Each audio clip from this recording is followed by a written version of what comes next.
காட்டு யானை பீதியால் சின்னக்கானல் 301 காலனியில் உள்ள பொதுமக்கள் தூங்குவதற்கு கூட முடியாத நிலை ஏற்பட்டுள்ளது. பகல் இரவு வித்தியாசமில்லாமல் சக்கைக்கொம்பன் உட்பட உள்ள காட்டு யானைகள் மக்கள் வசிக்கும் பகுதியில் சுற்றித் திரிகின்றன. வனத்துறையின் ஆர்ஆர்டி குழுவினர் இங்கு உள்ள போதும் எந்தவித உபயோகமும் இல்லை என்றும் ஆதிவாசி மக்கள் தெரிவித்துள்ளனர். சின்னக்கானல் 301 உன்னதி தொடங்கப்பட்டு 26 வருடங்கள் கடக்கும் போதும் குடியமர்த்தப்பட்ட காலத்தில் அரசு இந்த பாவப்பட்ட மக்கள் கொடுத்த வாக்குறுதிகள் இப்போதும் நடைமுறைப்படுத்தப்படாமல் உள்ளது. அதற்கு உதாரணம் தான் வனவிலங்குகளின் தாக்குதலில் மனிதர்கள் மரணமடைவது. தற்போது தாக்குதல் நடத்தி வரும் சக்கைக்கொம்பனும் மற்ற காட்டு யானைகளும் காற்றிற்குள் செல்லாமல் மக்கள் வசிக்கும் பகுதியிலேயே சுற்றித் திரிகின்றன.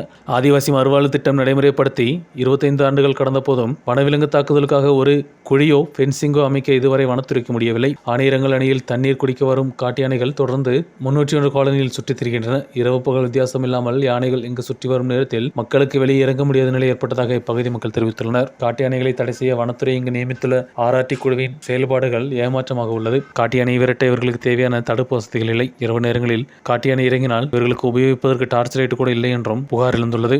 சின்னக்கானலில் காட்டு யானைகளின் தாக்குதலில் இனியும் மனித உயிர்கள் போகாமல் இருக்க அரசு உடனடியாக நடவடிக்கை எடுக்க வேண்டும். தற்காலிக வசதிகளுடன் நிரந்தர தீர்வுக்கான திட்டங்கள் நடைமுறைப்படுத்த வேண்டும் என்றும் ஆதிவாசி மக்கள் தெரிவித்துள்ளனர். நியூஸ் பியூரோ ராஜகுமாரி.